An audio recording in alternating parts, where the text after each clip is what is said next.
Hello बच्चों, आप सभी को मेरा नमस्कार एंड वेलकम करता हूँ मैं विजय एजुकेशंस में। और ये हम आज स्टार्ट करेंगे डीएमएलटी का क्लिनिकल पैथोलॉजी सब्जेक्ट। और उसका फर्स्ट टॉपिक है यूरिन एग्जामिनेशन।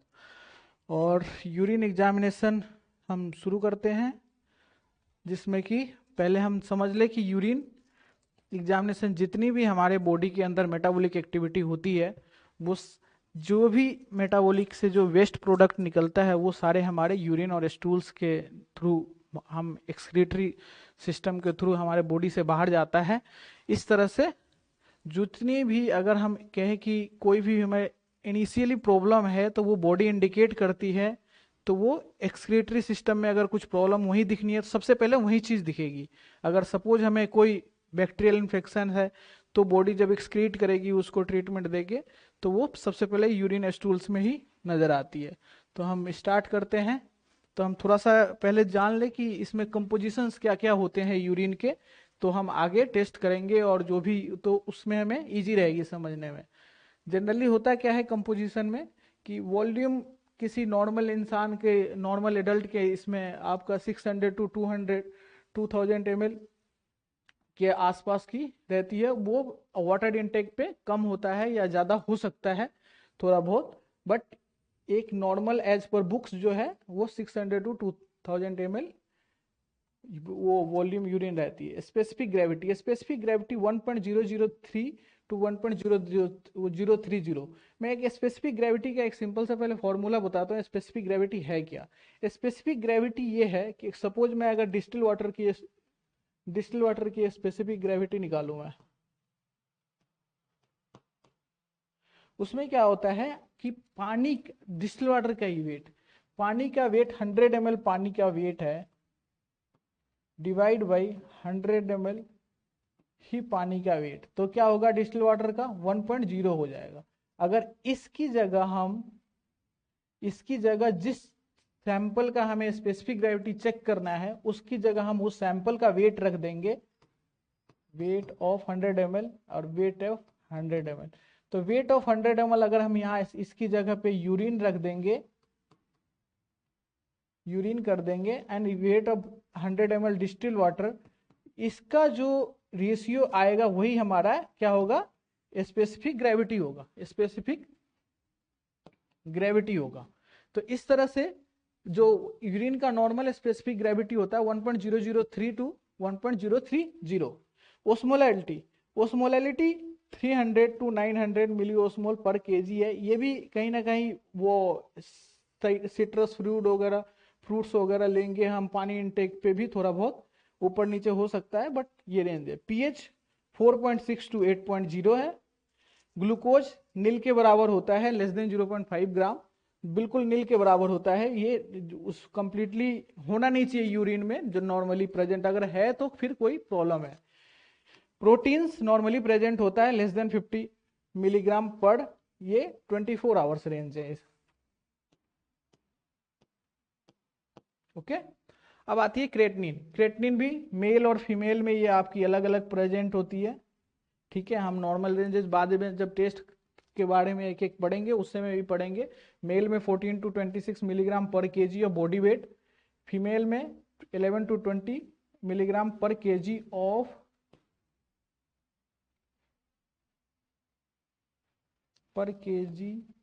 ऑफ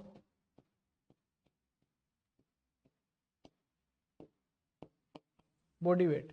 बन यूरिया 12 से 20 gram per 24 hour. And sodium again 42 to 200 mole equivalent per 24 our. ये स्लाइड में कट गया है थोड़ा, ये पर 24 आवर। पोटेशियम यूरिक एसिड पर 24 आवर।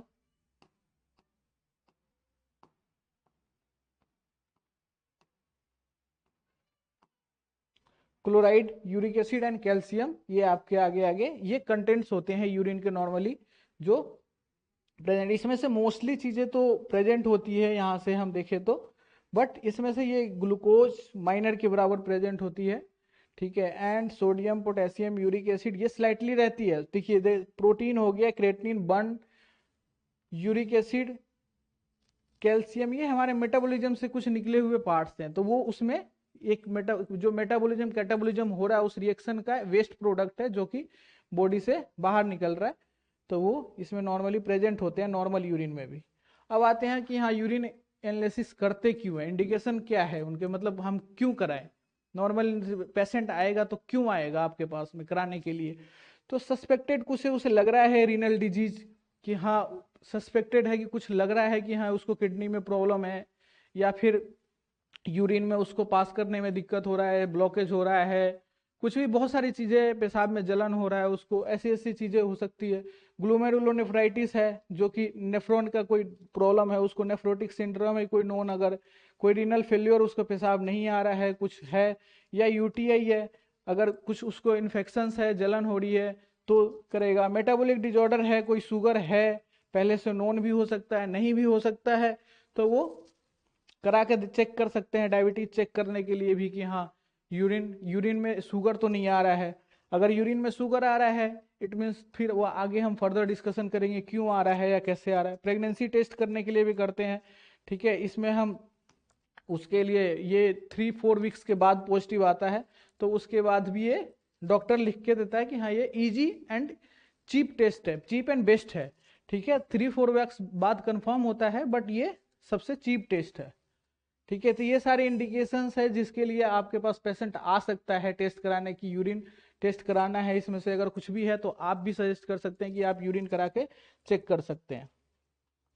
अब आती कलेक्शन ऑफ यूरिन, ठीक है, कलेक्शन ऑफ यूरिन, कलेक्शन भी अलग अलग तरह से है। इसमें क्या होता है, एक रैंडम यूरिन टेस्ट भी होते हैं और एक होता है 24 आवर, जब हम पूरे 24 घंटे का सैंपल कलेक्ट करते हैं और फिर उसको टेस्ट करते हैं उसमें कि हाँ टोटल 24 आवर में क्या क्वांटिटी आ रही है। इसमें है फर्स्ट मॉर्निंग सैंपल। जो फर्स्ट मॉर्निंग सैंपल क्यों लेते हैं, फर्स्ट मॉर्निंग सैंपल क्यों लेते हैं, क्योंकि हम जब रात को डिनर करके सोते हैं तो रात को इतने फ्रिक्वेंटली यूरिन पास नहीं होता है, या फिर बॉडी की मोस्टली मेटाबॉलिक जो एक्टिविटी है वो नाइट में होती है, तो मोस्टली जो मॉर्निंग तक क्या होता है वो यूरिन जो होता है कंसंट्रेटेड होता है, ठीक है, और पीएच भी स्लाइटली एसिडिक होता है। और जितने भी सेल्स हैं कास्ट बहुत जब मतलब 8 आवर्स 9 आवर्स जब हम मॉर्निंग में सो के उठते हैं उसके बाद में जो यूरिन कलेक्ट रहता है, तो जितने भी सेल्स हैं, कास्ट है, ईस्ट है, बैक्टीरिया है, वो सब उसमें मिक्स होके एंड वो सैंपल बेटर रहेगा ताकि डायग्नोस हो सके अच्छे से, ठीक है। फॉर्म्ड एलिमेंट जो भी होगा, कास्ट होगा, सेल्स होगा, वो सब उसी समय अच्छे से दिखाई देंगे। रैंडम सैंपल्स हम कभी भी ले सकते हैं, यूरिन एग्जामिनेशन के लिए आता है कोई रूटीन, यूरिन रूटीन कराने आता है, वो कभी भी ले सकते हैं आप, उसमें आके आपको कुछ नहीं करना होता। कोई आगे कहेगा 12 बजे दिन में कि मुझे यूरिन एग्जामिनेशन कराना है, हाँ ठीक है आप अभी दे दो, कर सकते हैं, उसमें कोई वो नहीं है, रूटीन एग्जामिनेशन कर सकते हैं। Post prandial sample, post prandial sample क्या है, पोस्ट पेरेंडियल सैंपल हम जनरली डायबिटीज के केस में करते हैं, जब फास्टिंग पीपी सैंपल लेते हैं तो वो पीपी के साथ में ग्लूकोज भी लेते हैं, सॉरी पीपी के साथ में ग्लूकोज का सैंपल लेते हैं, उसके साथ यूरिन सैंपल भी लेते हैं कि उसमें भी शुगर चेक करने के लिए, ठीक है। Collected 2 hours after a meal of glucose, जब हम सीरम पीपी का सैंपल लेते हैं पोस्ट पेरेंडियल, जब ग्लूकोज करते हैं उसके साथ ये यूरिन का सैंपल लेके उसमें शुगर चेक करते हैं सीरम के साथ साथ। किसी का इंसुलिन थेरेपी चल रहा हो, ठीक है, डायबिटीज मेलाइटस हो, बहुत हाई शुगर है, उसकी इंसुलिन थेरेपी चल रही है, तो उसको फास्टिंग में देखने के लिए इंसुलिन देने से पहले और इंसुलिन देने के बाद भी चेक करने के लिए ये टेस्ट करते हैं कि यूरिन में आउटपुट बंद हुआ कि नहीं हुआ। अगर लॉन्ग टाइम तक, डायबिटीज के केस में क्या होता है, लॉन्ग टाइम तक अगर ग्लूकोज किडनी के थ्रू निकल रहा है, यूरिन में पास हो रहा है, देन वो आगे किडनी खराब करेगा। अब आती है कलेक्शन ऑफ यूरिन में 24 आवर स्पेसिमेन कलेक्शन। जैसे मैंने पहले ही बताया कि ये डिफरेंट वो होती है, हम रैंडम तो हमने उसमें रैंडम तो हम कभी भी सैंपल लेके कर सकते हैं, या फर्स्ट मॉर्निंग बेटर सैंपल होता है। ये पीपी हो गया आपका वन टाइम सैंपल जब लेते हैं शुगर टेस्ट करने के लिए। ये 24 आवर है। 24 आवर सैंपल हम किस लिए करते हैं, जब 24 आवर सैंपल जनरली होता है, एक तो डायबिटिक के केस में करते हैं, मतलब चेक करने के लिए कि एक तो रैंडम सैंपल हमने देखा रैंडमली, सपोज कल रात मैंने नॉनवेज खाया या एग खाया, तो क्या है नेक्स्ट डे मेरे यूरिन सैंपल में प्रोटीन आ सकता है, ट्रेस आ सकता है, तो इसका मतलब ये नहीं कि हाँ मेरी किडनी में कुछ प्रॉब्लम है। उसको सॉर्ट आउट करने के लिए, उसको चेक करने के लिए, अगर हमें कुछ डॉक्टर को डाउट्स है, क्लिनिशियन को डाउट्स है, तो वो क्या करेगा, वो 24 आवर सैंपल सजेस्ट करेगा। वो इसलिए सजेस्ट करेगा कि आप 24 आवर में क्या है, बहुत सारी एक्टिविटी होंगी, दिन में हमारी एक्टिविटी काउंट होगी, रात की हमारी एक्टिविटी काउंट होगी, सारे सैंपल हम इकट्ठे करेंगे, देन टेस्ट करेंगे, तब पता लगेगा कि एक्चुअल क्वांटिटी है कितनी। कहीं उसमें अगर बढ़ी हुई आती है देन वो सीरियस कंडीशन है। इसको कलेक्ट करने के लिए सिंपली इसमें क्या है, फर्स्ट मॉर्निंग, जैसे आज मुझे कल से urine sample 24 hour sample collect करना है कल से, ठीक है। देन हम क्या करेंगे कि अगर हमें कल से टुमारो से करना है, तो उस केस में क्या होगा, हम फर्स्ट मॉर्निंग सैंपल, फर्स्ट जो यूरिन पास करेंगे वो हम डिस्कार्ड कर देंगे। अगर हम वो 6 बजे करें या 7 बजे करें या कुछ भी 8 बजे करें, हम क्या करेंगे, उसको डिस्कार्ड कर देंगे। फर्स्ट मॉर्निंग को क्या करेंगे, डिस्कार्ड कर देंगे।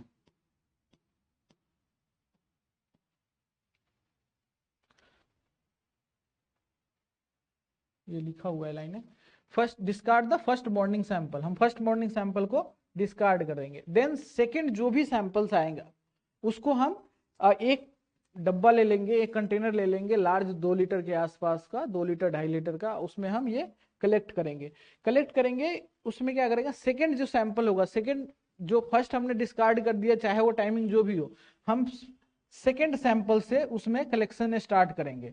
सेकंड सैंपल का कलेक्शन स्टार्ट करके टाइम नोट करेंगे, और जो भी टाइम होगा उसके बाद का जो भी यूरिन सैंपल होगा वो सभी हम उसी डब्बे में कलेक्ट करेंगे सेम मैनर में।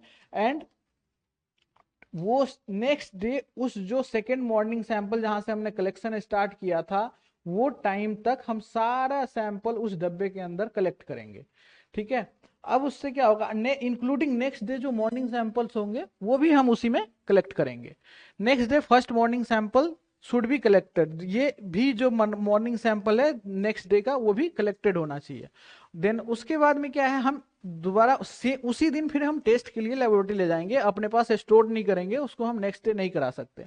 Preserve at 4 to 8 degree during collection, हम जैसे कल से स्टार्ट किया तो हम जो डे वाला है सैंपल उसको हम फ्रीज में रख सकते हैं, क्योंकि वो यूरिन एक सेल्फ प्रिजर्वेटिव है, उसको प्रिजर्वेटिव की कोई जरूरत नहीं है।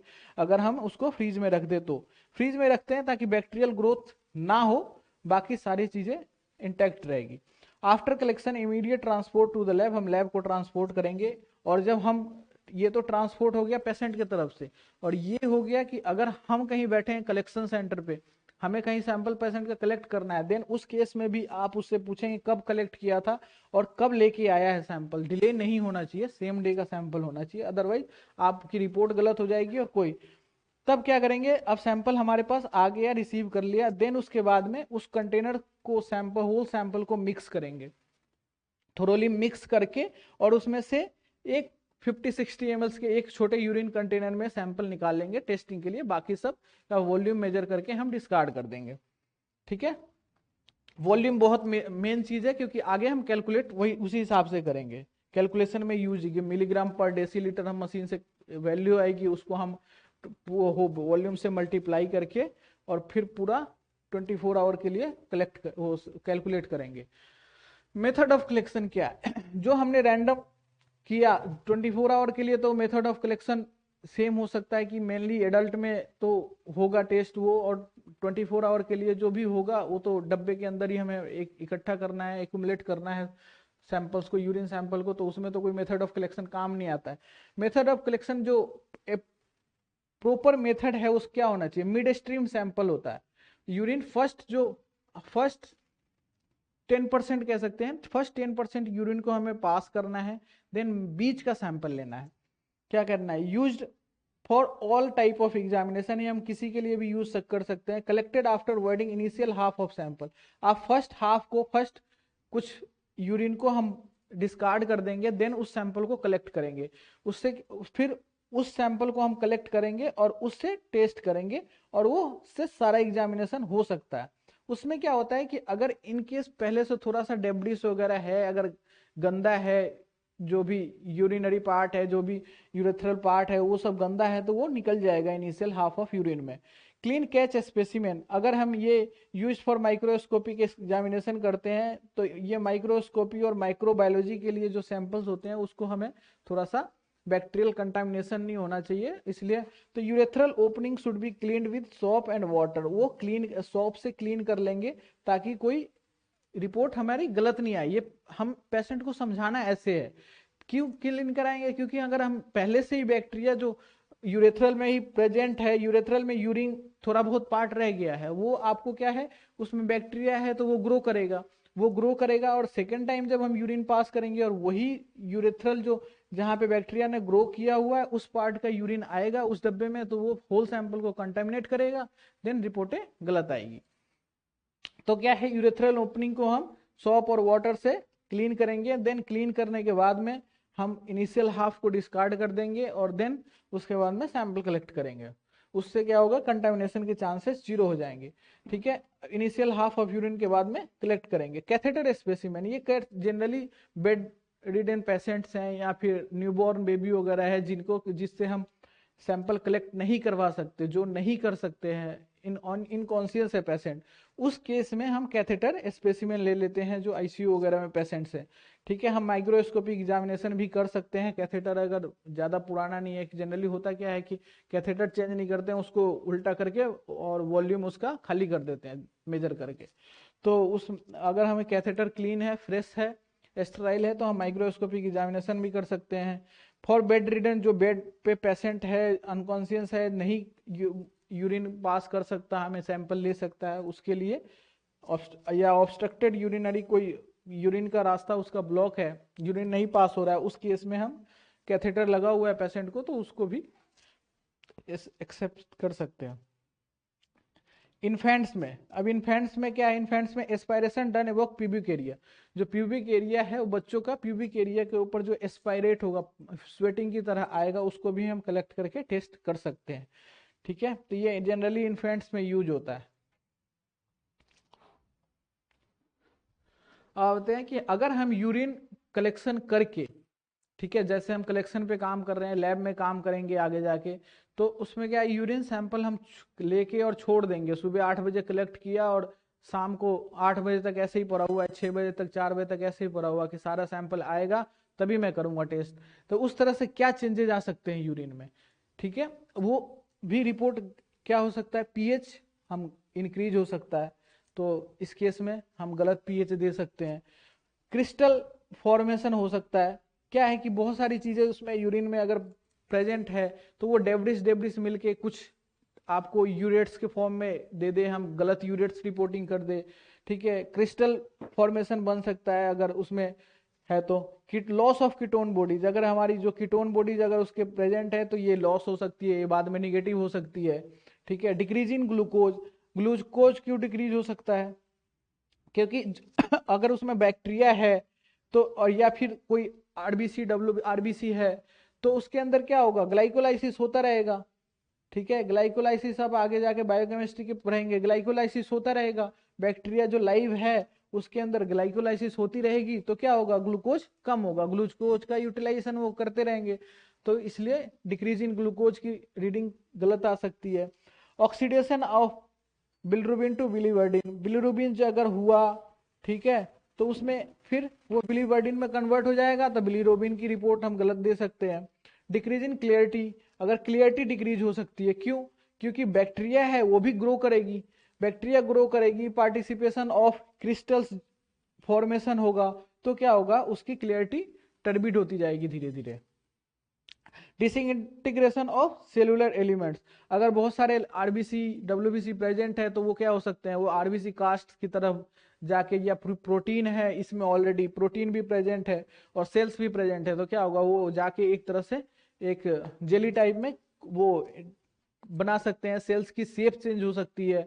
सेल्स अब हम बाद में देखें कि आरबीसी बाइकॉनकेव देखना है, माइक्रोस्कोप में पहचान में ही नहीं आ रही, क्योंकि बहुत लंबा टाइम रह गया है, पीएच की वजह से सेल की शेप चेंज हो गई तो पहचान में ही नहीं आ रही कि वो क्या है, तो हम गलत रिपोर्ट दे सकते हैं। Oxidation of urobilinogen to urobilin हो सकती है, तो हम इस केस में यूरोबिलिनोजन की रिपोर्ट गलत दे सकते हैं। ऑर्डर बिकम्स अमोनिकल और foul smelling due to conversion of urea into ammonia. क्या करेगा कि और ये जितनी उसकी स्मेल होगी वो फॉल हो जाए, अमोनिकल हो जाएगी और फॉल स्मेलिंग हो जाएगी। क्यों? जो अगर उसके अंदर बैक्टीरिया प्रेजेंट है तो वो क्या करेगा, जो हमारे यूरिन के अंदर यूरिया है, यूरिन के अंदर क्या है, मेनली यूरिया है, तो यूरिया को वो अमोनिया में कन्वर्ट कर देगा। तो अमोनिया की स्मेल आप सब जानते हैं, अमोनिकल हो जाएगी या फिर फॉल स्मेल हो जाएगी। चलते हैं अगली स्लाइड पे। Preservation of urine sample. अगर हम टेस्ट करने में देखिए, यूजुअली तो ये है कि विद इन 2 आवर्स सैंपल आए और हम टेस्ट कर दें, लेकिन ऐसा पॉसिबल कभी कभी नहीं होता है। ट्रांसपोर्ट में और इस सब में कहीं सैंपल एक्स्ट्रा फंस गया है आपके ट्रांसपोर्ट में, 2 आवर्स में आपके लैब में पहुंचा ही नहीं है, तो आप कैसे करेंगे टेस्ट को। तो इस तरह से क्या है कि उस सैंपल को आप 2 to 8 डिग्री पे स्टोर कर सकते हैं। जब मैंने पहले ही बताया कि ये एक वो सेल्फ प्रिजर्वेटिव है यूरिन, तो इसके कोई प्रिजर्वेटिव की जरूरत नहीं है। अगर हमें सेम डे टेस्ट करना है तो इसको सबसे अच्छा है आप फ्रीज में स्टोर कर दीजिए। For routine analysis preservative avoided होना चाहिए, कोई प्रिजर्वेटिव की जरूरत नहीं है रूटीन एनालिसिस के लिए। प्रिजर्वेटिव सिर्फ वहीं पे यूज करें जहां कोई स्पेसिफिक प्रिजर्वेटिव बोला गया है या फिर आपको 24 आवर कलेक्शन करना है। Preservative used in 24 hour sample, उसमें कौन कौन से प्रिजर्वेटिव यूज होते हैं, तो उसमें है HCl, बोरिक एसिड, थाइमोल और फॉर्मेलिन। मेनली जो यूज होता है थाइमोल क्रिस्टल यूज होता है। ये छोटे छोटे क्रिस्टल्स आते हैं, इसको यूरिन में हम ये एक तो कंटामिनेट, ये जल्दी खराब भी नहीं होता और जल्दी इजिली यूरिन में डिजोल्व हो जाता है, तो इसलिए जनरली यही यूज करते हैं। फॉर्मेलिन अगर हम दे भी देंगे तो कोई गिरा देगा इधर उधर, छोटे छोटे ब्लॉक्स अगर हम 2 लीटर के लिए दे दे तो वो सफिशियंट होता है। तो इस तरह से हम प्रिजर्वेशन ऑफ यूरिन करेंगे। अगर हमें कोई, अगर इन केस आपके मॉर्निंग में मशीन खराब है, QC पास नहीं हो रहा है, टेस्ट आपने किया नहीं है, तो उस केस में क्या करेंगे आप, उसके सैंपल को हम फ्रिज में उठा के रख देंगे, देन वो हम टेस्ट 2 घंटे बाद कर देंगे। बट कोशिश हमारी रहनी चाहिए कि अगर सब कुछ सही है तो हम वो उसको यूरिन सैंपल को जल्द से जल्द प्रोसेस कर दें। Physical examination of urine. अब यूरिन क्या है, जब यूरिन कलेक्ट हमारे पास आ गया है तो उसको हमें फिजिकल एग्जामिनेशन भी करना है।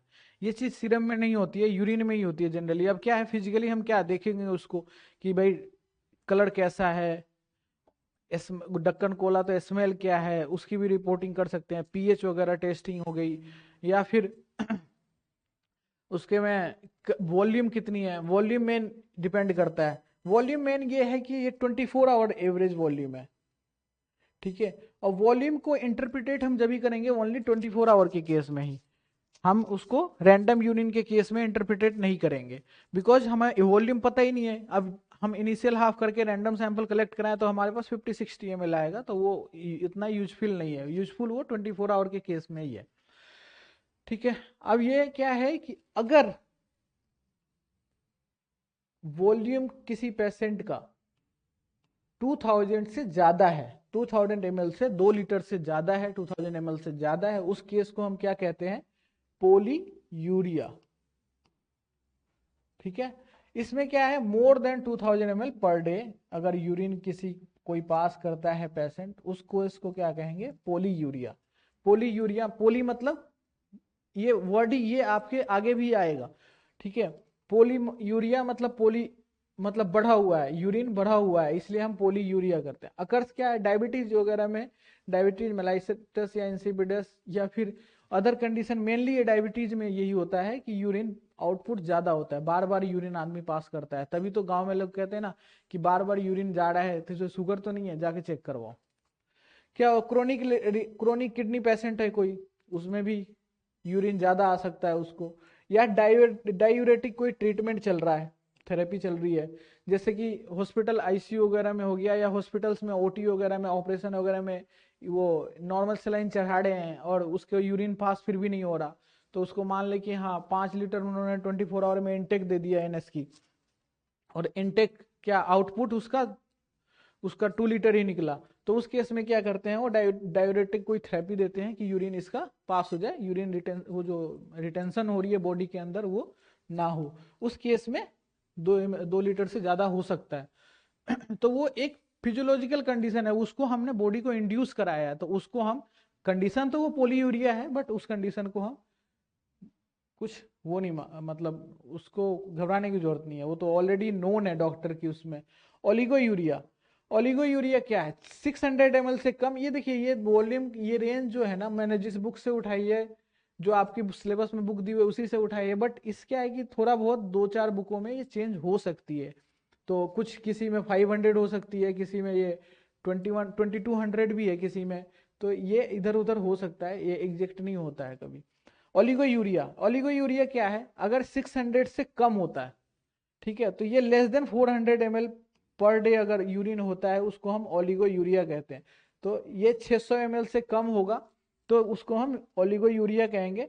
इसको आप 600 ml ही लिखें, बिकॉज मैंने यहाँ पे 600 ही लिखा है।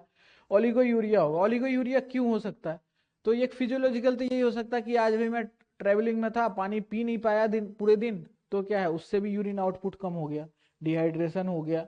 कार्डियक फेल्योर है, या फिर ये देखिए मैंने लिख दिया है, बट ये क्या है कि बॉडी रेस्पॉन्स ही नहीं, कार्डियक फेल्योर है उसको पता ही नहीं है, तो वो अनकॉन्शियस ही है, तो वो ऐसी ऐसी बहुत सारी चीजें हो सकती है। ठीक है, एक्यूट रीनल फेल्योर वगैरह में भी ये ओलिगोयूरिया हो सकते हैं, या फिर किसी को स्टोन वगैरह की ऑब्स्ट्रक्शन है, पार्शियल ऑब्स्ट्रक्शन है, उस केस में भी कम हो सकता है। यूरिन रिटेंशन ज्यादा बढ़ गया, मतलब कंप्लीटली यूरिन पास नहीं हो रहा है, उससे भी कम हो गया।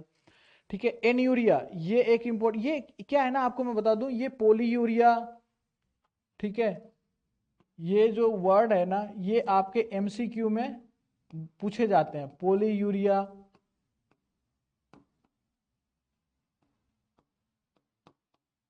ओलिगोयूरिया और ये एनीयूरिया, ये तो बहुत बार पूछा जाता है। ठीक है, और कंफ्यूजन इसमें ही होती है अपने को दोनों में। पोलीयूरिया तो सबको याद रहता है, पोलीयूरिया हमें सबको याद रहता है, कंफ्यूजन कहाँ होती है, कंफ्यूजन कहाँ होती है, एनयूरिया और ओलिगोयूरिया में। ओलिगोयूरिया बीच का है, ये सोच लीजिए, याद कर लीजिए, पोलीयूरिया, ओलिगोयूरिया, एनयूरिया, ये एक सीक्वेंस में याद कर लीजिए। बिल्कुल भी यूरिन पास नहीं हो रहा 100 ml से पर डे से कम, मतलब एनयूरिया है। ठीक है, या फिर उसके बीच वाला है वो ओलिगोयूरिया है। तो ये थोड़ा सा क्वेश्चन जब आते हैं तो ये एमसीक्यू में एक क्वेश्चन ये रहते हैं, और जनरली कंफ्यूजन हमारे इसी बीच में रहती है। Acute glomerulonephritis, complete urinary tract obstruction है, यूरिनरी उसमें कहीं ऑब्स्ट्रक्शन है यूरिन के रास्ते में, पेशाब के रास्ते में, इसकी वजह से पेशाब पास नहीं हो रहा है, तो वॉल्यूम कम हो सकता है। अब चलते आगे बढ़ते हैं फिजिकल एग्जामिनेशन के दूसरे पार्ट पे। इसमें क्या है, यूरिन जनरली क्या होता है, पेल स्ट्रो कलर होता है, स्लाइटली येलो कलर होता है। वो क्यों होता है, वो होता है यूरोबिलोनिजोन के प्रेजेंट होने से। तो जनरली कलरलेस हो जाए, ज्यादा डाइल्यूटेड हो जाए, पेल येलो होता है, और ज्यादा डाइल्यूटेड हो जाए तो क्या हो गया, या तो डाइल्यूटेड हमने बहुत पानी पिया है तो बिल्कुल व्हाइट यूरिन आ रहा है, उस केस में भी हो सकता है, तो डाइल्यूटेड यूरिन हो गया। या फिर डायबिटीज मेलाइटस इंसिपिडस के केस में क्या होता है, हम पानी पीते हैं ज्यादा और फिर यूरिन ज्यादा पास होता है, तो इस केस में वो कलरलेस आता है। ठीक है, आपने नोटिस किया होगा कभी कभी कि हाँ, आप जिस दिन ज्यादा पानी पी रहे हैं उस दिन बिल्कुल पेशाब क्लीन आ रहा है, पानी के जैसा ही आ रहा है, तो वो क्या है, वो डाइल्यूटेड यूरिन है।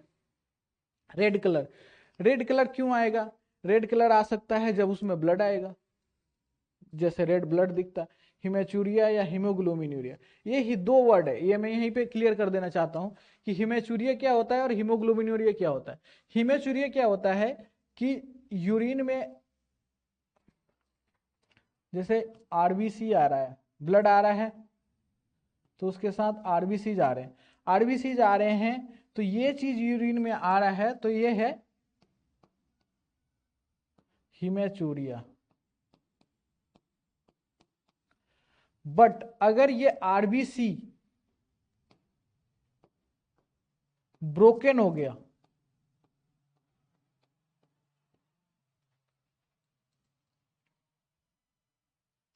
आरबीसी अगर टूट जाएगा तो क्या होगा,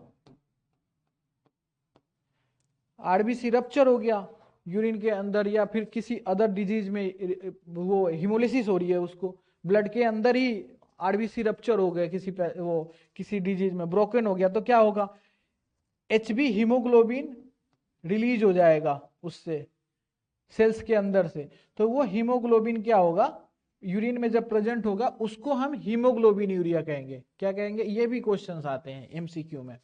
हीमोग्लोबिन यूरिया क्या होगा, जब यूरिन के अंदर एचबी, आरबीसी अगर रप्चर होके एचबी प्रेजेंट होगा तब हम उसको हीमोग्लोबिन यूरिया कहेंगे। हीमोग्लोबिन यूरिया, हीमोग्लोबिन अगर प्रेजेंट है तो हीमोग्लोबिन यूरिया। और हीमोग्लोबिन कब प्रेजेंट है, जब आरबीसी से हम आरबीसी रप्चर हो जाएगा। हिमेचूरिया किसको कहेंगे, जब होल आरबीसी प्रेजेंट है, बहुत सारे ब्लड आ रहे हैं उसके यूरिन में, तो आरबीसी प्रेजेंट है, उसको हम कहेंगे haematuria. Dark brown to black है, ब्लैक यूरिन आ रहा है तो एल्केप्टिनूरिया। ब्राउन है, ब्राउन जो हीमोग्लोबिन यूरिया अगर थोड़ा देर लाइट है या फिर थोड़ा कम है ज्यादा है, हिमेचूरिया हीमोग्लोबिन यूरिया मेनली साथ में ही होता है। किसी का ब्लड आ रहा है तो कुछ ब्लड रप्चर भी हो रहा है, तो वो दोनों पॉजिटिव आते हैं। तो ब्राउन है तो हीमोग्लोबिन यूरिया हो सकता है। येलो, येलो क्या है, कंसंट्रेटेड यूरिन है। अगर डार्क येलो वाला है, हम जैसे ट्रैवलिंग में थे, बिल्कुल हम पानी नहीं पी पाए, बहुत कम पानी इनटेक है, तो हम जब यूरिन पास करने जाते हैं देखते हैं बिल्कुल डार्क कलर आ रहा है, ठीक है, उसमें क्या है, इसलिए आ रहा है क्योंकि पानी पिया ही नहीं है। तो वो यूरिन क्या है, डाइल्यूट, यहाँ क्या था, ज्यादा पानी पिया तो डाइल्यूटेड यूरिन है, और यहाँ क्या है, पानी कम पिया तो कंसंट्रेटेड यूरिन है, ठीक है। इसमें पानी की कमी है बॉडी के अंदर, इसलिए वो कंसंट्रेटेड यूरिन है। उस जो यूरिन पास हो रहा था उसके अंदर से ही वाटर रीअब्जॉर्ब हो चुका है वापस। Yellow green to green, biliverdin, ठीक है, बिलीरुबिन बिलीवर्डिन है, उसका एक बिलीवर्डिन है, इसकी वजह से वो येलोइश ग्रीन होता है या ग्रीन हो सकता है। डीप येलो है, येलो है, उससे भी डीप आएगा तो वो बिलीरुबिन है, जॉन्डिस के केस वगैरह में बिलीरुबिन रिलीज होता है यूरिन के अंदर। मिल्की वाइट है, ये क्वेश्चंस आते हैं जनरली। काइल यूरिया, ये बिल्कुल मिल्की वाइट हो जाएगा एकदम, बिल्कुल आपको ट्रांसपेरेंट कोई चीज दिखेगी ही नहीं पीछे लाए, बिल्कुल वो धुआं के जैसा यूरिन सैंपल दिखेगा, जैसे पस लगा हुआ है इस टाइप में, तो काइल यूरिया है। ऑरेंज, ऑरेंज कलर दिख रहा है तो यूरोबिलोनेजन दिखता है, यूरोबिलोनेजन दिखता है। या फिर इसमें एक कंडीशन और होता है ट्रीटमेंट के केस में, जब हम एंटी ट्यूबरकुलोज थेरेपी चलाते हैं,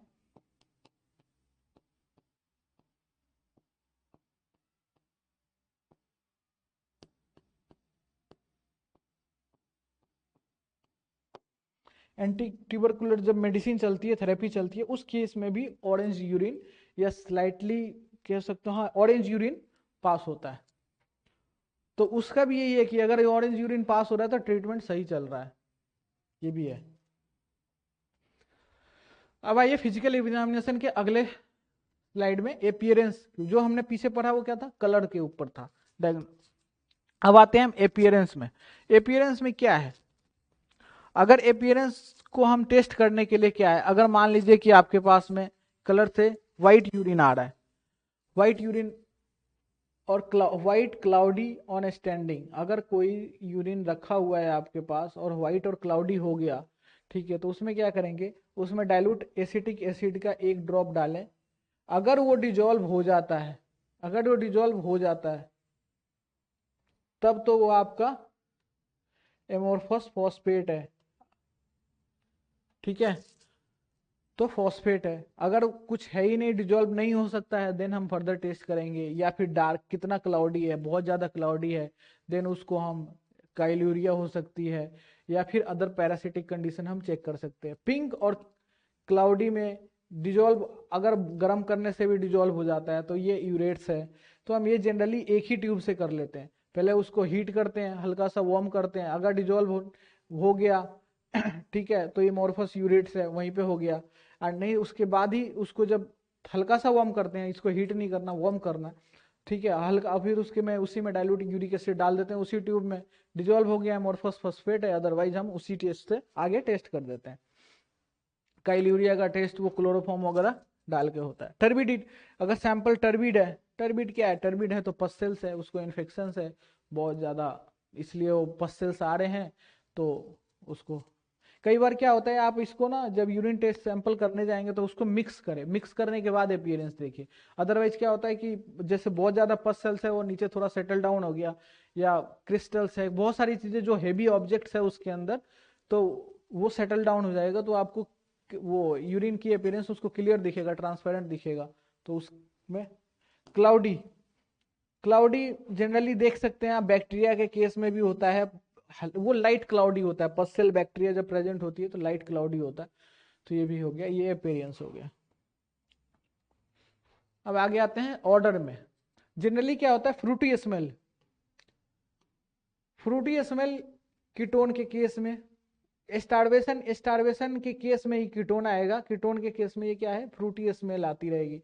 ठीक है, मस्टी स्मेल, फिनाइल कीटोन्यूरिया। अब मैं इसको इस वीडियो क्लास में आपको मैं ये नहीं समझा सकता कि ये स्मेल कैसी होगी, मस्टी स्मेल, ठीक है, क्योंकि ये थोड़ा सा आपको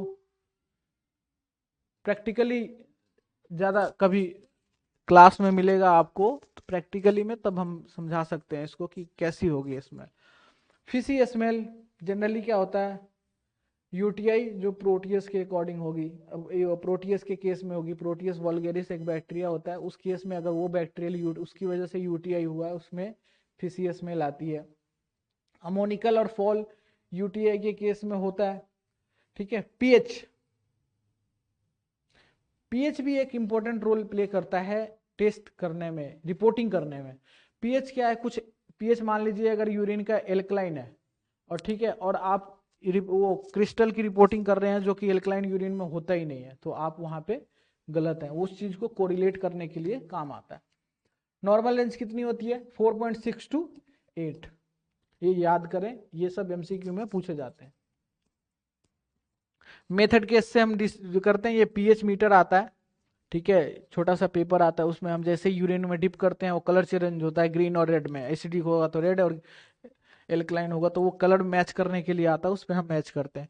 रिएजेंट स्ट्रिप आता है, reagent strip in the sense कि वो एक ही स्ट्रिप में बहुत सारे 8 मल्टी 11G 8G वो आते हैं, जो 8 स्ट्रिप सब में लगे होते हैं, उसमें इंडिकेटर लगे होते हैं अलग अलग छोटे छोटे, जिसको हम एक ही बार डिप करते हैं, 8 पैरामीटर टेस्ट हो जाता है।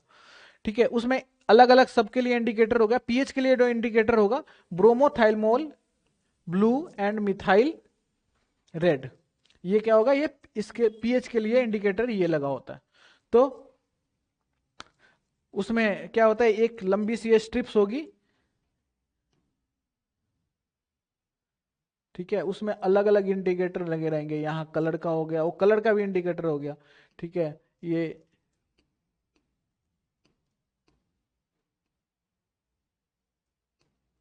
अलग अलग इंडिकेटर, यहाँ प्रोटीन का, यहाँ ग्लूकोज का, यहाँ कीटोन का, ब्लड का, ल्यूकोसाइट, नाइट्राइट, तो ऐसे ऐसे इंडिकेटर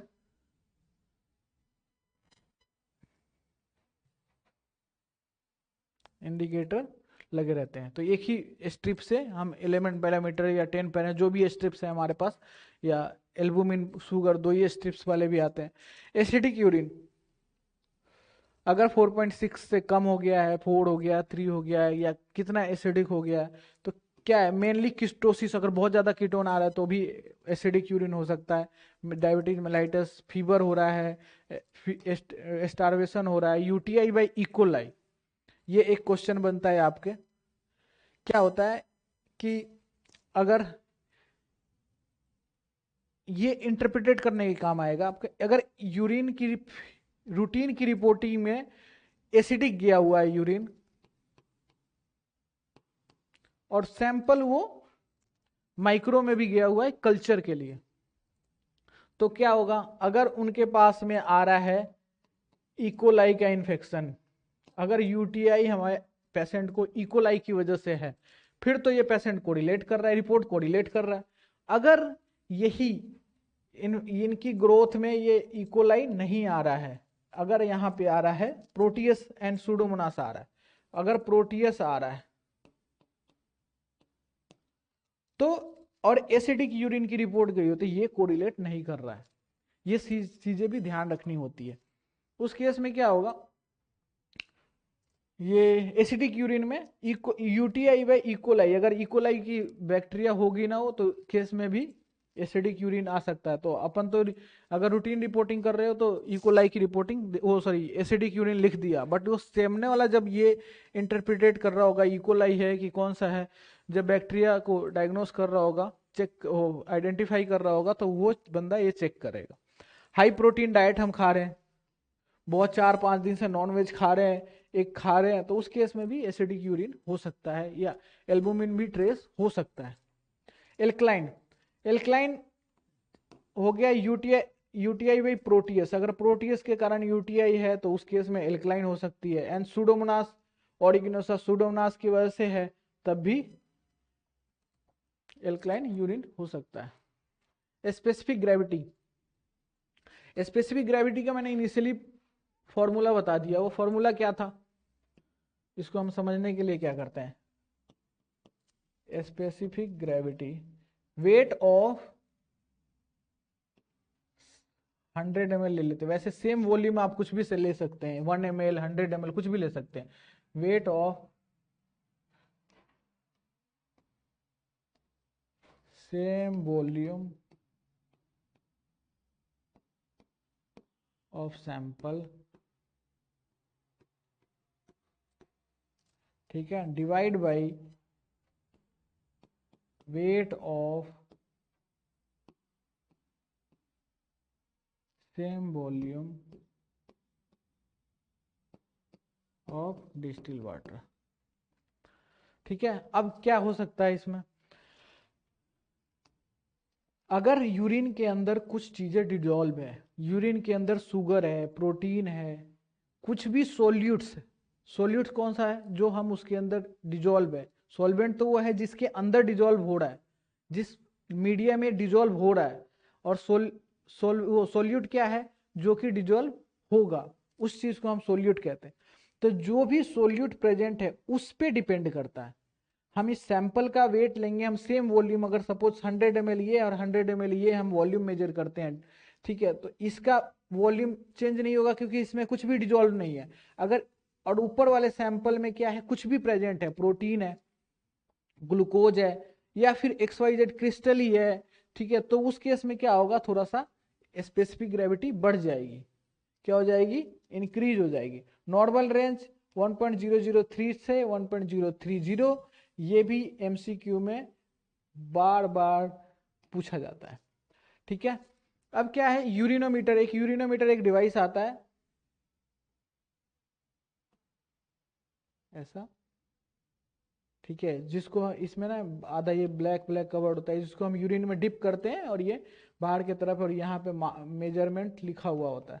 तो उसका यूरिनोमीटर, रेफ्रेक्टोमीटर, या रिएजेंट स्ट्रिप मेथड, ये रिएजेंट स्ट्रिप आता है, इसका भी इंडिकेटर लगा हुआ है, उस पर हम जैसे ही करेंगे स्पेसिफिक ग्रेविटी बता देगा।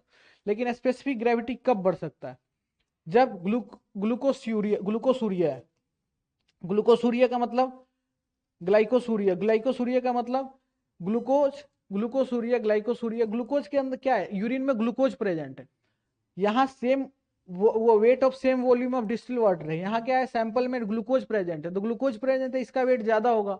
अब इसका वेट ज्यादा होगा तो इंक्रीज हो जाएगी, वो क्या होगा, स्पेसिफिक ग्रेविटी हाई आएगी। प्रोटीन यूरिया, यहाँ भी डिजोल्व है प्रोटीन यूरिन में, तो क्या होगा, वेट इसका ज्यादा हो जाएगा, यहाँ वेट कांस्टेंट है तो फिर ज्यादा आ गया। फीवर, फीवर के केस में और डिहाइड्रेशन के केस में क्यों हो रहा है, फीवर के केस में क्या है, यूरिन येलो आ रहा है आपका, तो उस केस में क्या है, वाटर इंटेक हमारे बॉडी के अंदर कम था, जिसकी वजह से यूरिन तो नॉर्मल है, बट इस केस में क्या है कि यूरिन थोड़ा कंसंट्रेटेड है, कंसंट्रेटेड है इट मीन्स कि वो यूरिन की अंदर जो डिजोल्व चीजें हैं वो थोड़ी सी बढ़ गई है, जिसकी वजह से हल्का सा स्पेसिफिक ग्रेविटी बढ़ गई है। लो कब होगा, डायबिटिक इंसिपिडस, इसमें क्या होता है, और क्रोनिक रीनल फेल्योर, जिसके में या तो डाइल्यूटेड यूरिन आ रहा हो, यूरिन बार बार पास करते हैं, उसकी वजह से थोड़ा थोड़ा थोड़ा थोड़ा कुछ वो हो रहा है, अरे तो वॉल्यूम यूरिन के वो उसमें जो वेट है उसका पर अंतर नहीं पड़ रहा, इसलिए लो हो जाता है। लो क्या, जनरली डिस्टिल वाटर से लो तो नहीं हो सकता, बट 1.003 या फिर 1.00 सेम आ सकता है, 2 आ सकता है, 1 आ सकता है, ये होता है। अब आते हैं हम केमिकल एग्जामिनेशन करते हैं। ये आपके ना केमिकल एग्जामिनेशन जो ये टेस्ट में मेथड बताऊंगा, ये आपके प्रैक्टिकल में वाइबा में बहुत पूछे जाते हैं क्वेश्चंस। ठीक है, अब प्रोटीन के लिए पहला टेस्ट है प्रोटीन के लिए।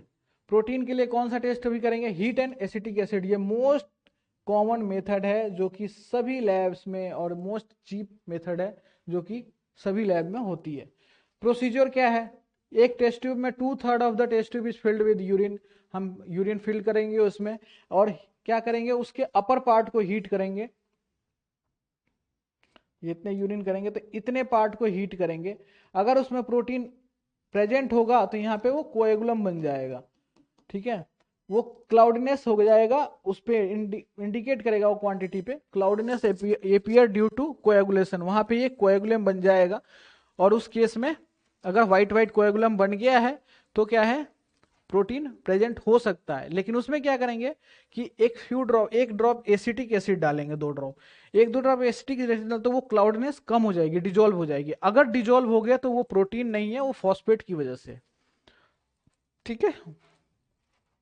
उस केस में क्या हुआ कि अगर वो डिजोल्व हो जाता है तो क्या था, वो फॉस्फेट्स था, वो प्रोटीन नहीं था। अगर डिजोल्व नहीं होता है तो वो क्या है, प्रोटीन है।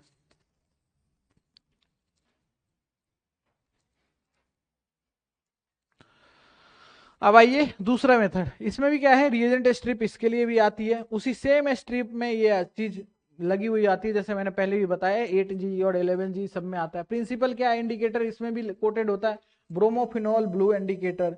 ये आप इंडिकेटर मैंने जिस जिस का बताया है वो आप नोट कर लो, ये आपके MCQ में, ये इंपॉर्टेंट MCQ है।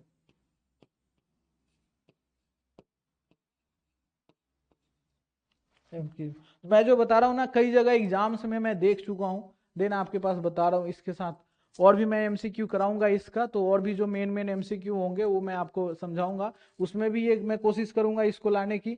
बट ये चीज आपको मैं यहीं पे बता दे रहा हूँ, ये नोट कर लो आप, ये MCQ में पूछे जाएंगे, ठीक है। नोट्स क्या है, ये जो इंडिकेटर, ये रिएजेंट स्ट्रिप्स है, ये क्या है, मेनली एल्बुमिन को रिएक्ट करता है, एल्बुमिन से प्रेजेंट है तो प्रेजेंट दिखाएगा। फॉल्स निगेटिव आता है इसमें, अगर बेन जोन्स प्रोटीन प्रेजेंट है तो Bence Jones protein multiple myeloma के केस में प्रेजेंट होता है। अगर ये प्रेजेंट है तो ये फॉल्स निगेटिव कभी कभी ये रिएजेंट स्ट्रिप दे देता है।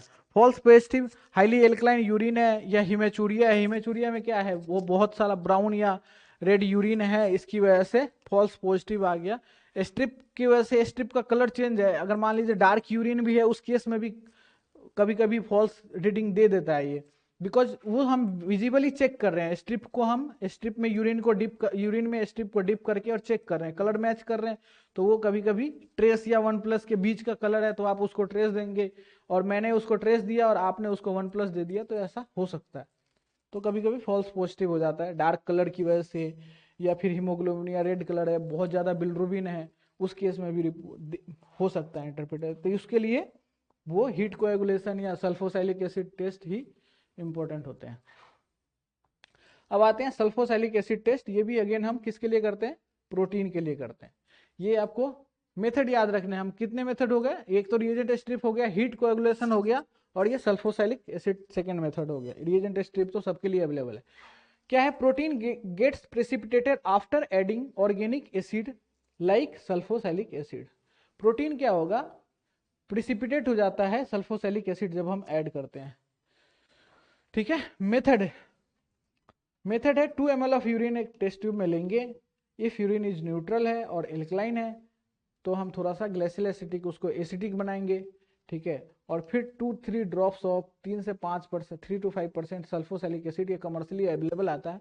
जब हम मिक्स करेंगे उसको तो क्या होगा, टर्बिडिटी आ जाएगी, क्लाउडनेस आ जाएगी। उसको हम डार्क बैकग्राउंड, जो ब्लैक पेपर के सामने या डार्क बैकग्राउंड कितनी टर्बिडिटी है वो नोट करेंगे, ठीक है। ये मोर रिलायबल है, ये सबके साथ रिएक्ट करता है, तो कोई भी प्रोटीन अगर अवेलेबल है तो वो उसको कर देगा। Can detect albumin, myoglobulin, Bence Jones protein, ये false negative, false positive, false negative देने के इसमें चांसेस कम है। अब आते हैं ग्लूकोज। प्रोटीन हमने देख लिया, सल्फोसैलिक एसिड, हीट कोएगुलेशन और रिएजेंट स्ट्रिप, ठीक है। मोस्ट कॉमन तो हीट कोएगुलेशन है। ठीक है, हम रिएजेंट से वो स्ट्रिप से टेस्टिंग करते हैं और स्ट्रिप से टेस्टिंग करने के बाद में पॉजिटिव आ रहा है, हमें डाउट है कि हाँ भाई नहीं हो सकता, इसकी एज कम है और सारी रिपोर्टें नॉर्मल है और फिर भी आ रहा है, तो हीट कोएगुलेशन कर लिया तुरंत। एक टेस्ट ट्यूब में लिया, यूरिन हीट किया, एसिटिक एसिड डाला, बस। अब आते हैं बेनेडिक्ट टेस्ट। ग्लूकोज के लिए क्या करते हैं? बेनेडिक्ट टेस्ट करते हैं। प्रिंसिपल क्या है? When urine is boiled with Benedict solution, अगर हम यूरिन को बेनेडिक्ट सॉल्यूशन के साथ बॉयल करते हैं, जो बेनेडिक्ट सॉल्यूशन होता है ब्लू कलर का होता है, जो ब्लू एल्कलाइन कॉपर सल्फेट होता है, वो reduce to red brown cuprous oxide if a reducing agent is present. तो यहां पे रिड्यूसिंग एजेंट क्या है? ग्लूकोज है। अगर ग्लूकोज प्रेजेंट है तो वो क्या करेगा? ब्लू कलर का जो एल्कलाइन कॉपर सल्फेट सॉल्यूशन है वो कन्वर्ट हो जाएगा क्यूप्रस ऑक्साइड में, ठीक है, जो कि उसको कलर चेंज कर देगा। वो कलर कैसे चेंज हो जाएगा? वो डिफरेंट डिफरेंट कलर आएंगे, वो हमें नीचे इंटरप्रेट करते बताऊंगा। उसमें क्या करेंगे? 5 ml बेनेडिक्ट सॉल्यूशन लेंगे, बेनेडिक्ट रिएजेंट लेंगे टेस्ट ट्यूब में, और 8 drops of urine and mix और बॉयल द मिक्सचर करेंगे। अब 8 ही ड्रॉप ऑफ क्यों लिया मैंने? 8 ही ड्रॉप क्यों लिया मैंने? क्योंकि ये ना सेमी क्वांटिटेटिव टेस्ट है। क्या है?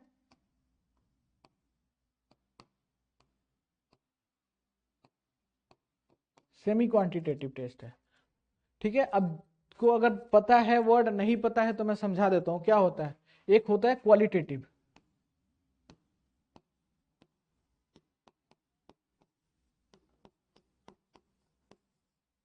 क्वालिटेटिव, ठीक है, और एक होता है क्वांटिटेटिव।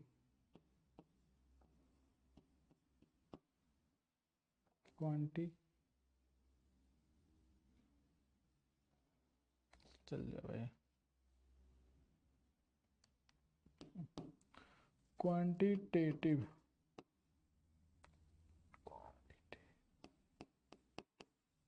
और एक होता है सेमी क्वांटिटेटिव।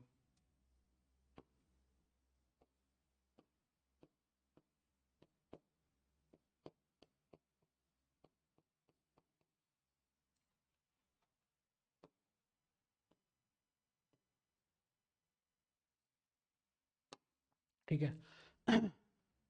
इसको मिटा देते हैं। क्वांटिटेटिव, क्वालिटेटिव क्या है? क्वालिटेटिव जो है जिसमें हम सिर्फ रिपोर्ट देते हैं प्रेजेंट है और एब्सेंट है। सिंपल। क्या है? प्रेजेंट है, अगर पॉजिटिव है या नहीं है। सिंपल।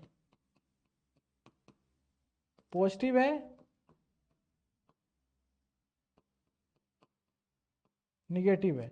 क्वांटिटेटिव में क्या करते हैं? अगर पॉजिटिव है या निगेटिव है तब भी हम क्वांटिटी मेजर करते हैं। पॉजिटिव है तब भी कितना है? मोर देन 100 है, मोर देन 200 है, 500 है, 1000 है, तो हम उसमें क्या करते हैं? मेजरमेंट करके बताते हैं कितना है सॉल्यूशन में। सेमी क्वांटिटेटिव में क्या? सेमी क्वांटिटेटिव में है कि पॉजिटिव है, इससे ज्यादा हो सकता है, 200 से ज्यादा हो सकता है, ऐसा कंफर्म नहीं है कि 200 है कि 500 है कि 400 है, बस इतना हो सकता है, या 200 लेस देन 200 हो सकता है। सेमी क्वांटिटेटिव में ये चीज करते हैं। तो ये एक सेमी क्वांटिटेटिव है। तो 8 ड्रॉप्स क्या है? तो हम ये वो लेके चलते हैं कि 1 ml में 16 ड्रॉप्स होते हैं, ड्रॉप्स होते हैं। तो हमने यहाँ पे क्या लिया?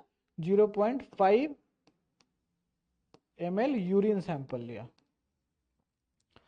तो ये सेमी क्वांटिटेटिव टेस्ट है। तो 8 ड्रॉप्स ऑफ यूरिन सैंपल लिया हमने 0.5 ml, 5 ml में। इंटरप्रिटेशन, अगर हम उसको बॉयल करेंगे मिक्सचर को, अगर कुछ कलर चेंज नहीं होता है, ब्लू का ब्लू ही रह जाता है एल्कलाइन कॉपर, तो फिर हम नील है, निगेटिव है, ठीक है। ट्रेस है, अगर हल्का सा चेंज होता है, प्रिसिपिटेट मिलता है, ग्रीनिश टाइप में आता है, सबसे पहले वो ग्रीन ही बनेगा अगर ब्लू से चेंज होगा तो उस केस में ट्रेस है। अगर उसमें क्या है? ट्रेस है, ट्रेस को हम मेजरमेंट नहीं कर सकते कितने ग्राम में, ये सेमी क्वांटिटेटिव, कितने ग्राम ग्लूकोज हो सकता है ऐसा नहीं है। अगर हम उसके बाद में 1+ है, ग्रीन है, ठीक है, यहाँ क्या था? ग्रीन विदाउट प्रिसिपिटेट है। अगर ग्रीन के प्रिसिपिटेट के साथ ग्रीन है तो क्या है? यहाँ पे 1+ है। इसमें क्या होता है? अप्रोक्सीमेट 0.5 ग्राम ग्लूकोज हो सकता है। अब आ गया ब्राउन। अगर ये ब्राउन हो गया तो क्या है 2+ है, इसमें 1 ग्राम ग्लूकोज पर डीएल है, ये पर डीएल हो सकता है। येलो ऑरेंज तो क्या है 3+ है, हम इसकी ग्रेडिंग करेंगे, 3+ है 1.5 ग्राम पर डीएल है।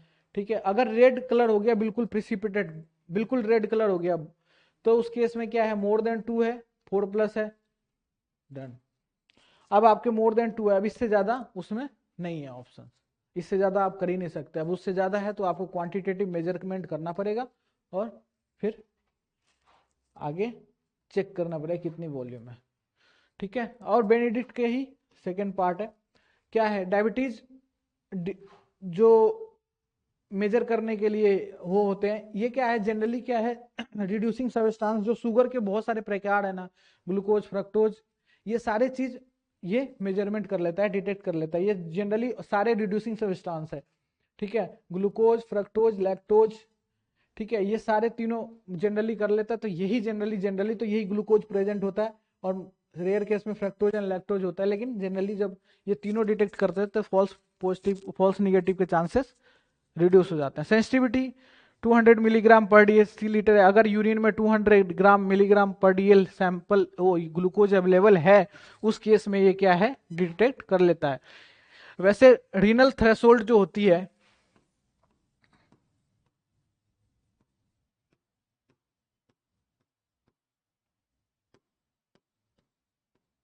क्या है 180 मिलीग्राम पर डीएल है। इसका मतलब ये है थ्रेशोल्ड की वो किडनी के थ्रेशोल्ड है कि 180 मिलीग्राम से अगर ज्यादा है यूरिन में शुगर, तो वो क्या करेगा यूरिन से एक्सक्रीट करेगा, एब्जॉर्ब नहीं होगा, वो यूरिन में पास होगा। तो अगर यूरिन में प्रेजेंट है शुगर, इट मीन्स कि 180 से एबव है शुगर। ठीक है, रिएजेंट स्ट्रिप टेस्ट इसके लिए भी करते हैं। ठीक है, ये सिर्फ, लेकिन इसमें क्या है, ये सिर्फ ग्लूकोज के लिए वो है, स्पेसिफिक है, इसमें ये फ्रक्टोज और लैक्टोज को डिटेक्ट नहीं करता है। बेस्ड ऑन गॉडपोड मेथड है, जिसी से सीरम में करते हैं, इसी मेथड से ही एकदम बिल्कुल बेस्ट मेथड है। सेंसिटिविटी क्या है 100 ग्राम मिलीग्राम पर डीएल अगर वो है तब भी ये डिटेक्ट कर लेता है। ठीक है, इंडिकेटर इसमें क्या है स्ट्रिप में, glucose oxidase peroxidase enzyme and chromogen. GOD POD glucose oxidase peroxidase method का नाम है, वही इंडिकेटर है इसके अंदर, वही एंजाइम्स है एंड क्रोमोजोन है जो कि कलर चेंज करता है। आइए आगे बढ़ते हैं। केमिकल एग्जामिनेशन में आगे कीटोन बॉडीज, क्या क्या डिस्कशन होगी, ग्लूकोज हो गया, प्रोटीन हो गया, अब ये आ गया कीटोन बॉडीज। कीटोन बॉडीज क्या है, कीटोन बॉडीज एक मेटाबॉलिज्म है, ये protein fat catabolism, fat metabolism, जो फैट अगर डिग्रेड होगा ना कोई, ठीक है, तो उसका वो मेटाबॉलिज्म में डिग्रेड होगा तो वो क्या होती है कीटोन बॉडीज बनता है। अब क्या फीवर में, स्टारवेशन में, डिहाइड्रेशन में कीटोन आता है यूरिन में, क्यों आता है, जब हमने फीवर है या फिर डिहाइड्रेशन है तो बॉडी के अंदर ग्लूकोज की कमी है, पानी की कमी है, तो जो हमारे पास स्टोर्ड फैट है वो डिग्रेड हो रहा है, वो टूट रहा है, फैट टूट रहा है, तो उस केस में कीटोन बॉडीज बनता है, यूरिन के अंदर मिलता है।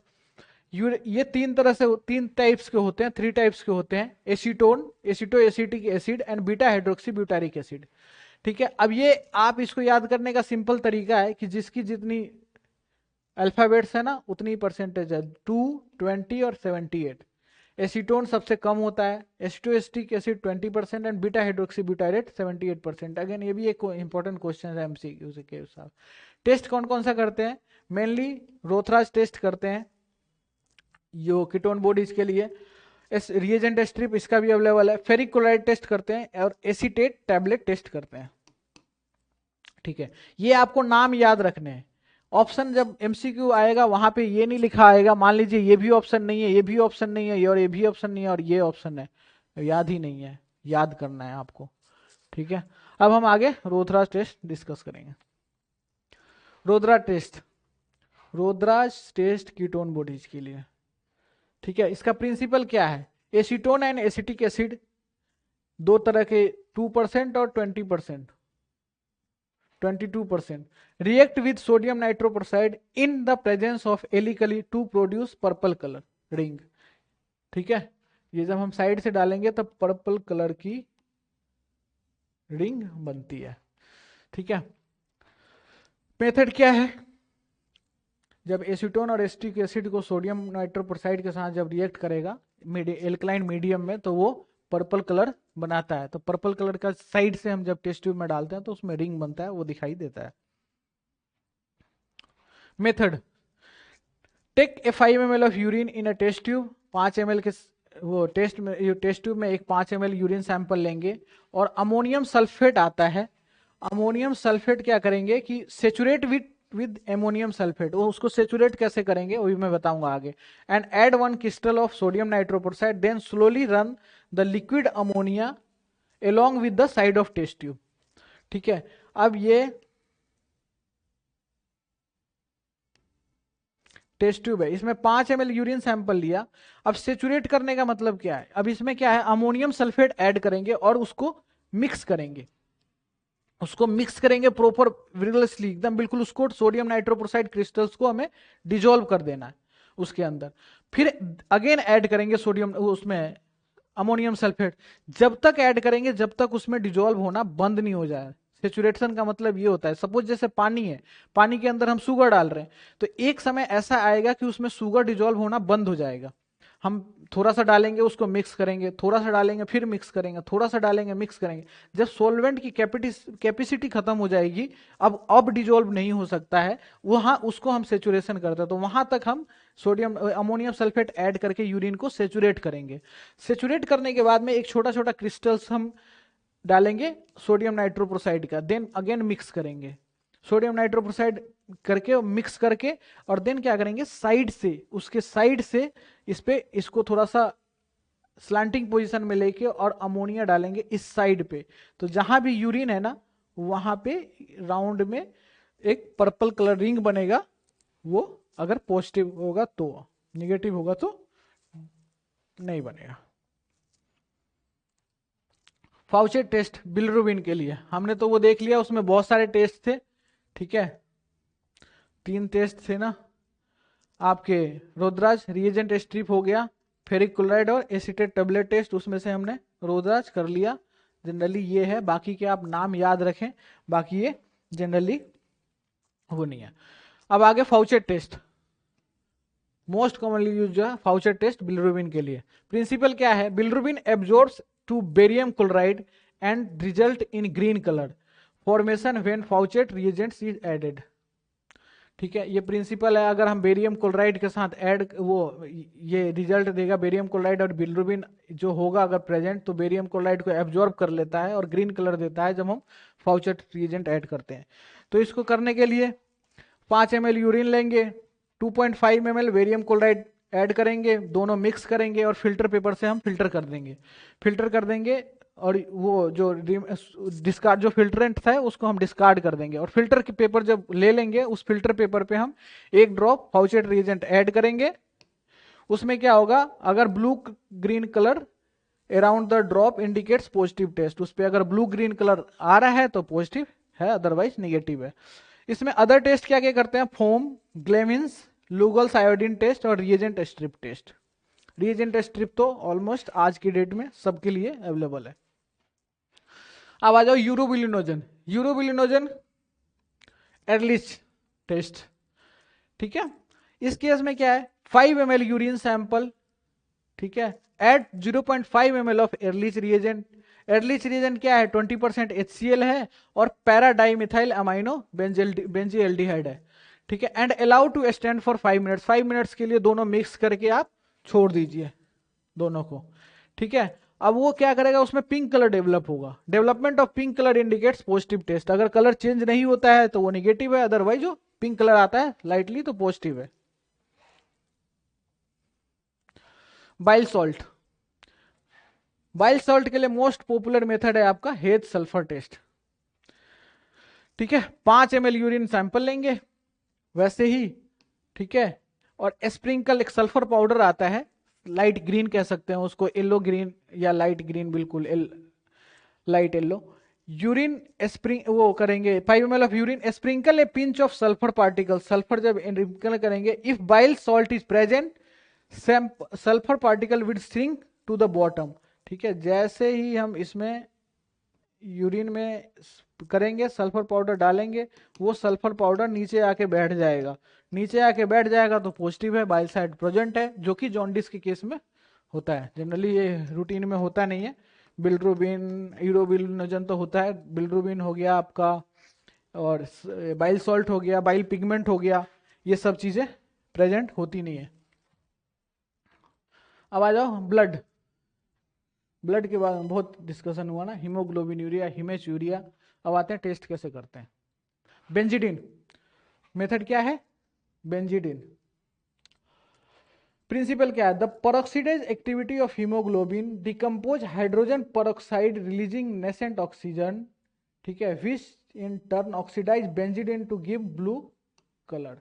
बेंजीडिन एक सॉल्यूशन है जो कि ब्लू कलर में कन्वर्ट हो जाता है, कब, जब परऑक्सीडेज एक्टिविटी होती है ना हीमोग्लोबिन की, उससे एक ऑक्सीजन रिलीज होगा, ठीक है, ऑक्सीजन रिलीज होगा, वो बेंजीडिन को, जो बेंजीडिन प्रेजेंट है उसको, बेंजीडिन को ब्लू कलर में चेंज कर देता है। 2 ml ऑफ बेंजीडिन सॉल्यूशन और 2 ml of hydrogen peroxide mix करेंगे टेस्ट ट्यूब में, ठीक है, और 2 ml यूरिन, और इस रिएजेंट को 2 ml of urine and add 2 ml of mixture, और इसमें से 2 ml, ठीक है, इसमें से 2 ml यूरिन के साथ मिक्स करेंगे। ये blue colour with in 5 minutes अगर आता है तो वो क्या है, पॉजिटिव रिएक्शन है। समझे, एक बार और रिपीट करता हूं। 2 ml ऑफ बेंजीडिन सॉल्यूशन लेंगे, ठीक है, 2 ml ऑफ बेंजीडिन सॉल्यूशन लेंगे और 2 ml हाइड्रोजन परऑक्साइड लेंगे, ये एक मिक्सचर बन गया, रिएक्शन मिक्सचर बन गया। उस, ये कितना होगा, 2 ml 2 ml 4 ml हो गया। इस 4 ml में से 2 ml यूरिन और इस 4 ml में से 2 ml ये लेंगे, देन 5 मिनट अलाउ करेंगे उसको ट्यूब को मिक्स करके, तो वो अगर ब्लू कलर आता है तो वो पॉजिटिव है। अदर मेथड क्या है, ऑर्थोटोलिडिन मेथड आता है, एक रिएजेंट स्ट्रिप है, इसमें भी ऑर्थोटोलिडिन मेथड भी है, केमिकल मेथड भी करते हैं, इसको केमिस्ट्री में भी यूज होता है वो, क्वांटिटेटिव के लिए भी। रिएजेंट ओ टोल्यूडिन टेट्रामिथाइल बेंजीडिन, इसके अंदर ये इंडिकेटर है। अब आ जाइए माइक्रोस्कोपिक, ठीक है, ये तो हमने फिजिकल किया और केमिकल किया, क्या क्या प्रेजेंट है फिजिकल में, क्या कलर है, क्या ऑर्डर है, क्या क्या बोलते हैं, क्या अपीयरेंस है, कितनी वॉल्यूम है, वो सब चेक कर लिया। अब आती है बात कि हमने केमिकल में भी क्या है, protein, glucose, blood, bile salt, bile pigment, सब चेक कर लिया। अब क्या आता है माइक्रोस्कोपिक। माइक्रोस्कोपिक में क्या चल, माइक्रोस्कोप से चेक करेंगे उसके अंदर क्या है, क्रिस्टल है, बैक्टीरिया है, सेल्स कौन से हैं, यही सब चेक करेंगे। Urine must be freshly voided, fresh होना चाहिए, स्टोर्ड नहीं होना चाहिए। Well mix sample of urine, अच्छे से मिक्स करेंगे, एक टेस्ट ट्यूब में लेंगे और सेंट्रीफ्यूज करेंगे 5 मिनट्स के लिए एट 1500 आरपीएम। ज़्यादा स्पीड कर देंगे सेल लाइज हो जाएगी, तब भी हमें समझ में नहीं आएगा। सुपरनेट्रेंट को डिस्कार्ड कर देंगे और ट्यूब में सुपरनेट्रेंट को प्रॉपरली डिकेंट कर देंगे, और उसके अंदर जो बिल्कुल 50-100 माइक्रोलीटर जो बच जाएगा उसको हम प्रॉपर मिक्स करेंगे। Discarded, a drop of urine left at bottom of test tube is mixed and placed in a glass slide, और एक ग्लास स्लाइड पे रखेंगे, उसके ऊपर कवर स्लिप रखेंगे एंड माइक्रोस्कोप में देखेंगे हाई पावर में। फाइंडिंग्स क्या हो सकती है, आरबीसी, डब्ल्यूबीसी हो सकती है, एपिथेलियल सेल्स हो सकते हैं, कास्ट हो सकते हैं, क्रिस्टल हो सकते हैं, ठीक है, बैक्टीरिया हो सकते हैं, मैंने नहीं लिखा, ठीक है।